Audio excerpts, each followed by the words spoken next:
Hey everyone, it's Bob Crossan, Senior Managing Editor of Water and Waste Digest. I am here today with Brian Van Nortwick of CDM Smith. He's an environmental engineer, and we're going to talk a little bit about the Trenton, New Jersey lead service line project. So thank you so much for being here, Brian. We appreciate you taking the time. Yeah, well, why don't you tell us a little bit about this project to begin with? Just give us a quick overview. Sure. So in 2017 and 2018,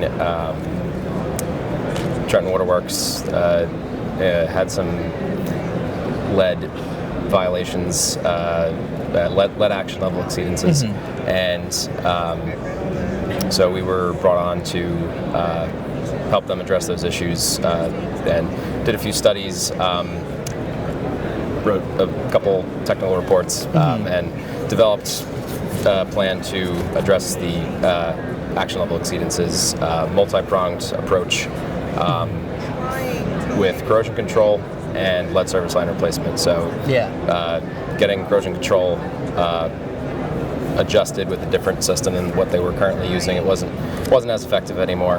So we did that and then implemented the lead service line program. And so that's all this has been going on the past 5 or so years, and come a long way since then, and now they've been back in compliance for a couple years now. Just wrapped up phase 2 of the lead service line program. And we're 9,500 replacements, give or take, out of an estimated 30,000 or so. So we're getting about a third of the way there. We're just waiting on the next round of funding to come through to keep going. So So what types of technologies have you all been using to help aid in this? Both from you're helping the utility with that. How does CDM Smith use technology there, and then how does that integrate with the utility side of things? Sure.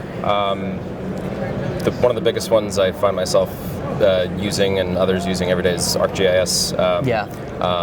Not to name drop them, but but it's what we use online, and it's everybody.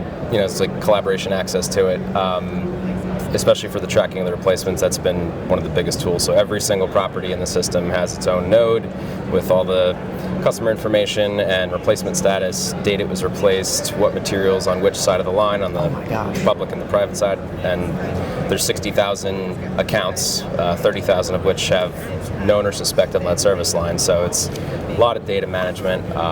We also used eBuilder for construction management, for construction reports.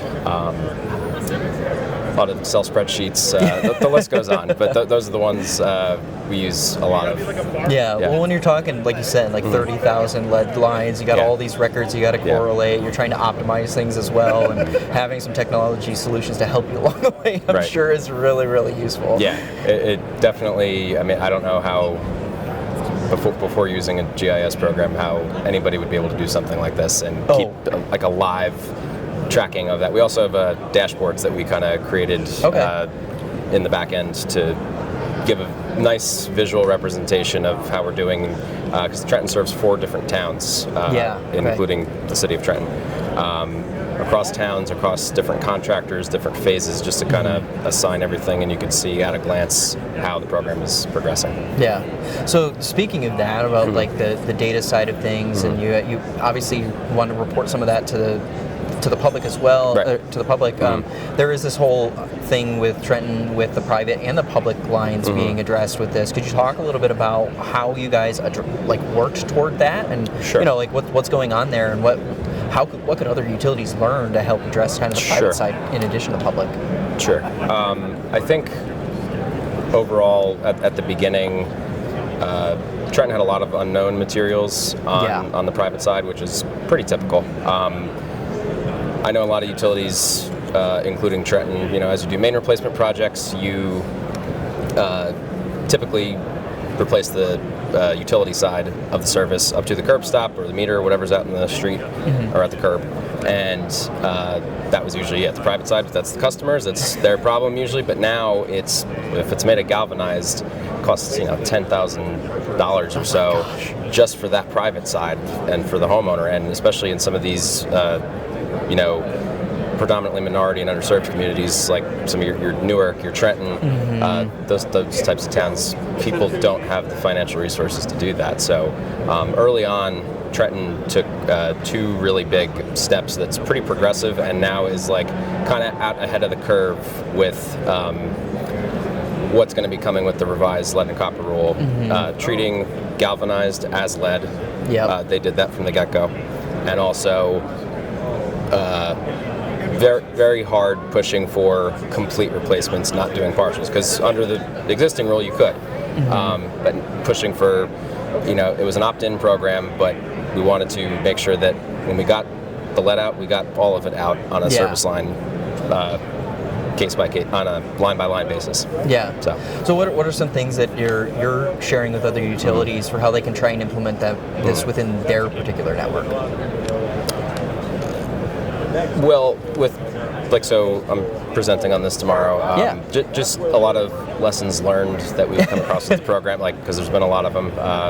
I did want to come back to, actually, I forgot what the replacing the private side does. Is it? I feel like that can go a long way to trying to restore some public trust in the utility. That's one point I wanted to hit on. But that I think is huge. I mean, yes. For Trenton's program, at least phases 1 and 2, the customer had to opt in and pay a $1,000 versus $10 based on the funding that we got. So it was nobody's paid a dime yet. They're waiting on funding to sort that out, but the plan is $50 per quarter over 5 years. So a lot more manageable than $10,000. But anyway. Back to your other question. Yeah, was that you're talking about lessons learned and what you're sharing with utilities. And sure. You have this presentation tomorrow that you're kind of talking about. Some of the big takeaways, I guess, would be coordination. Okay. I mentioned the data management before. There's just a lot of balls in the air to keep track of all at once. The biggest thing with Trenton, I think, was a lot of the surrounding towns. Every town had their own way of doing things, their own permitting process for road openings, plumbing permits to do the work inside the home. Each town had to pass its own individual town ordinance to allow public funded work to occur on private property. That was a whole thing, but that got pushed through. That was, I think, once we had the plan set, that was one of the holdups, just kind of navigating the political and administrative processes to have all the approvals out of the way. The road opening permits, plumbing permits, catering to what they wanted in terms of pavement restoration. Some towns wanted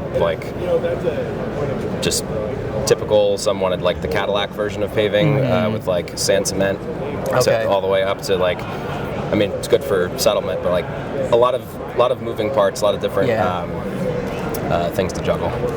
Well, thank you so much, Brian. I appreciate you taking the time to talk about this. It's a really interesting project, and seeing what they're doing out there. That private side thing is really, really cool. I think a lot of utilities can learn from that. And for everyone else who's watching, thank you so much for watching this video. You can check out the video description below for some more information, both from CDM Smith and AWWA, and we will see you with the next one.